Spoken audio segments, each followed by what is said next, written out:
नमस्कार, मैं डॉक्टर सुनील कुमार आज आपके बीच विदेशी व्यापार लेकर उपस्थित हुआ हूँ। विदेशी व्यापार का क्षेत्र क्या है, इनमें कौन कौन शामिल होता है, इसके गुण दोष क्या हैं, इससे किसको प्रत्यक्ष रूप से लाभ होता है, किसको हानि होती है, इन सब पहलुओं पर आज हम लोग चर्चा करेंगे।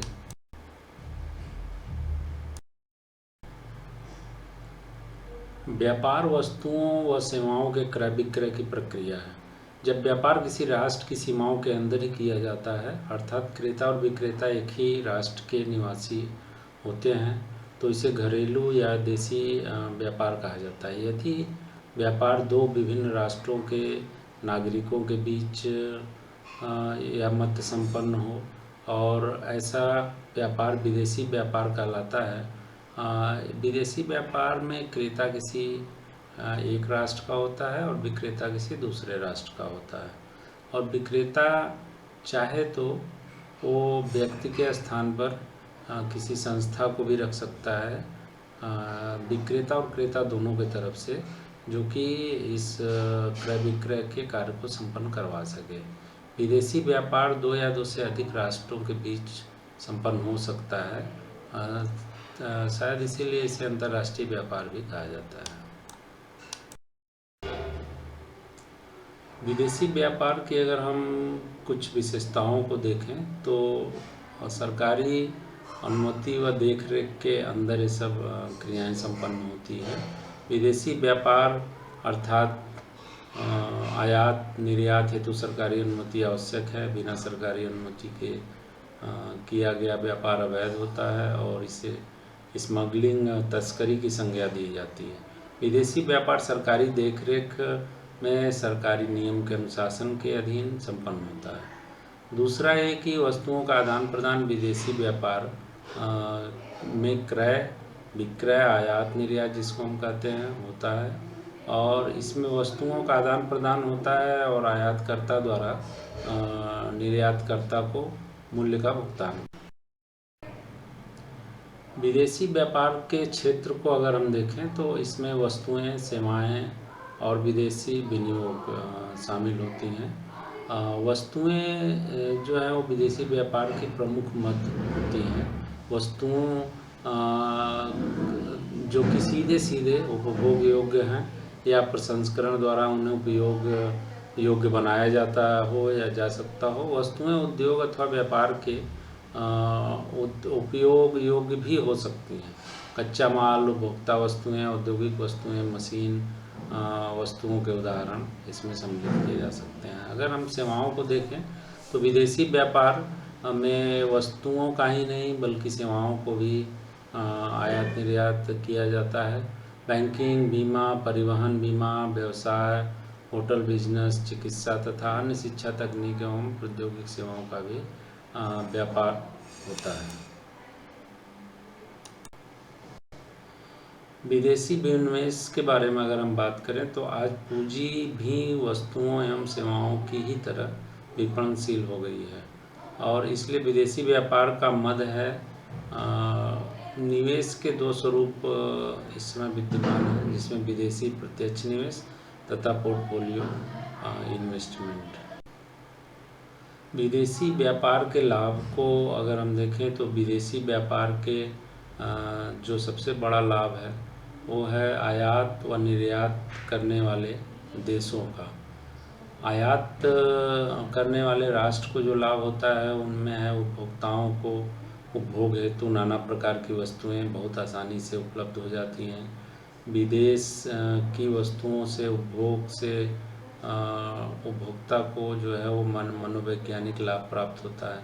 कच्चा माल, तकनीक और औद्योगिक वस्तुओं के आयात से उत्पादकता और उत्पादन बढ़ती है। श्रम और पूंजी से रोजगार के अवसरों में वृद्धि होती है। डीजीपी तथा प्रति व्यक्ति आय भी हमारी निरंतर बढ़ती है और अंतर्राष्ट्रीय परस्परता तथा सहयोग व समन्वय में वृद्धि देखने को मिलती है। देशी उत्पादों के बीच प्रतिस्पर्धा के कारण वस्तुओं व सेवाओं की गुणवत्ता में निरंतर सुधार होता है। आयात की गई वस्तुओं के उपभोग से जनता के जीवन स्तर में वृद्धि होती है, क्योंकि आवश्यकताओं की पूर्ति हेतु वस्तुएं प्राप्त हो जाती हैं। आयातों के भुगतान के लिए विदेशी मुद्रा कोष बढ़ाने के लिए प्रयासरत रहने से राष्ट्र में अधिक क्रियाओं को प्रोत्साहन मिलता है और निर्यात में वृद्धि होती है, क्योंकि निर्यात और अर्जित विदेशी मुद्रा से ही आयात का मूल्य चुकाना उचित होता है और सबसे अधिक इसी का प्रयोग किया जाता है। और दूसरा जो फायदा होता है वो निर्यातक राष्ट्र को होता है। विदेशी मुद्रा की प्राप्ति होती है, क्योंकि निर्यात किए गए माल का मूल्य विदेशी मुद्रा में प्राप्त होता है। वस्तुओं की गुणवत्ता में सुधार होता है, क्योंकि निर्यात की गई वस्तुएं अंतर्राष्ट्रीय स्तर की ओर श्रेष्ठ होती हैं। निर्यात करने के लिए वस्तुओं का उत्पादन बढ़ाने से श्रम व पूंजी का समुचित उपयोग होता है। रोजगार में वृद्धि होती है। सकल कुल उत्पादन तथा प्रति व्यक्ति आय में बढ़ने की संभावना बढ़ जाती है। निर्यातकर्ता राष्ट्र की सरकार के राजकोष में करों के रूप में प्राप्त आय की वृद्धि होने लगती है।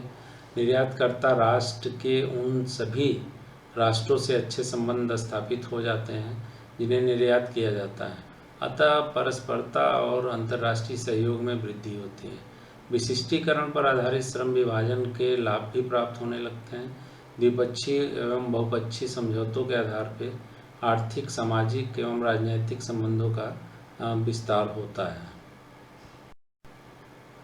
विदेशी व्यापार की संभावित हानियों को अगर हम देखें तो दुनिया में जो कुछ है उसमें गुण और दोष दोनों का समन्वय होता है। ऐसा कुछ नहीं है जो केवल अच्छा हो या केवल बुरा हो।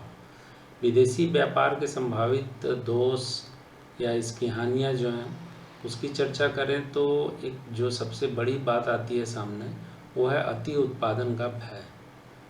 विदेशी व्यापार के लिए सभी राष्ट्र अति उत्पादन के लिए प्रयासरत हो जाते हैं। निर्यातकर्ता विदेशी मुद्रा कमाने के लिए, आयातकर्ता खरीदे गए माल को भुगतान करने के लिए व विदेशी मुद्रा कमाने के लिए अति उत्पादन करने लगते हैं। संसाधनों का अति शोषण, अति दोहन आदि उत्पादन के लिए प्राकृतिक, भौतिकी एवं मानवीय संसाधनों का सीमा से अधिक उपयोग और शोषण किया जाने लगता है। पर्यावरण को भी हानि पहुंचती है। विदेशी मुद्रा अर्जन के लाभ के कारण प्राकृतिक संसाधनों का अधिकतम उपयोग होने से पर्यावरण प्रदूषण होने लगता है। जल और वायु दोनों तरह के प्रदूषण जलवायु को प्रभावित करने में लग जाते हैं। जैव विविधता और जैविक संतुलन भी बिगड़ने लगता है। उपभोक्तावाद को भी बढ़ावा मिलता है। विदेशी व्यापार विश्व भर में उपभोक्तावाद को प्रोत्साहित करता है, जिससे लोगों में अस्वस्थता, प्रतिस्पर्धा, अनावश्यक प्रदर्शन और बिना मतलब के ईर्ष्या द्वेष भावना बढ़ती है। अंतर्राष्ट्रीय गुटबंदी भी जो है वो शुरू हो जाती है। व्यापारिक संबंध धीरे धीरे राजनीतिक संबंधों में परिवर्तित होने लगते हैं और इससे अंतर्राष्ट्रीय स्तर पर राष्ट्रों के गुट बनने लगते हैं। क्षेत्रीय संगठन अंतर्राष्ट्रीय संगठनों पर भारी पड़ने लगते हैं। इससे विश्व शांति को खतरा उत्पन्न होने का डर रहता है। युद्ध भी जिसमें शीत युद्ध जैसी स्थितियां जो हैं वो बनने लगती हैं। आर्थिक उपनिवेशवाद का भी भय बन जाता है। अनियंत्रित अंतर्राष्ट्रीय व्यापार आर्थिक उपनिवेशवाद को जन्म देता है, जिससे शोषण और भ्रष्टाचार बढ़ता है। राजनीतिक दासता का भय बढ़ता है और राष्ट्रों में अस्वस्थ प्रतिस्पर्धा बढ़ती है। उक्त संभावित हानियों से अंतर्राष्ट्रीय व्यापार के गुण और लाभों को कहीं से भी कम नहीं किया जा सकता, क्योंकि इन दोषों का निराकरण किया जा सकता है। अंतर्राष्ट्रीय व्यापार आज के युग की आवश्यक और वास्तविकता है, जिसकी सभी राष्ट्रों को जरूरत है। अंतर्राष्ट्रीय व्यापार की समस्याओं और उनकी जटिलताओं पर थोड़ा सा हम लोग प्रकाश डालें तो इसमें जो सबसे बड़ी जटिलता सामने देखने को मिलती है वो है भाषा का अंतर। आयातकर्ता तथा निर्यातकर्ता राष्ट्रों में प्रयोग की जाने वाली जो भाषाएं होती हैं वो अलग अलग होती हैं, जिसके भाव, संप्रेषण कला तथा संदेशवाहन की जो समस्याएं हैं वो उत्पन्न होने लगती हैं। यद्यपि आधुनिक युग में प्रौद्योगिकी और तकनीक का बहुत तीव्र विकास हुआ है, जिससे कि अनुवाद की सुविधा भी उपलब्ध हो गई है और कुछ हद तक ये कठिनाइयाँ पूरी हो गई हैं। मुद्रा की जो है विविधता वो भी एक जटिलता की तरह ही है। आयातकर्ता और निर्यातकर्ता राष्ट्रों में अनेक अलग अलग प्रकार की मुद्रा प्रयोग में लाई जाती हैं। इससे विनिमय दर के निर्धारण और भुगतान में असुविधा हो सकती है। विनिमय दरों में नित्य परिवर्तन होने से यह समस्या जटिल होती जा रही है। कानूनी विविधता भी सामने देखने को मिल रहा है। आयातकर्ता तथा निर्यातकर्ता राष्ट्र में अलग अलग तरह के कानून लागू होते हैं और कानूनों की इस विविधता से विदेशी व्यापार में समस्या सामने आती हैं, क्योंकि एक देश में रहने वाला व्यक्ति जो है दूसरे देश के कानूनों के बारे में पूरी जानकारी नहीं रख पाता। और समस्याओं की तरफ देखें तो विदेशी व्यापार की प्रक्रिया जो है वो भी अलग अलग है। सभी राष्ट्रों की सरकारें अलग अलग होती हैं और इन सरकारों के नियम कानून सब अलग होते हैं। इसके कारण सभी राष्ट्रों के आयात और निर्यात की जो प्रक्रिया होती है वह अलग अलग तरह की होती है, जिसके कारण समस्याएं आना स्वाभाविक हैं। अब कुल सभी जो आज हम लोगों ने चर्चा की, अगर उन पहलुओं को देखें तो उनकी कमियां और उनकी विशेषताओं में बहुत ही अंतर है। कमियों को दूर किया जा सकता है आवश्यकता को देखते हुए, जो कि आज विश्व व्यापार, अंतर्राष्ट्रीय व्यापार आवश्यकता बन गई है सभी राष्ट्रों की, जिसके बिना रहा नहीं जाता। व्यापारिक संबंधें बन नहीं सकती। तो इनको हम महत्वपूर्ण कार्य के अंतर्गत रखते हैं।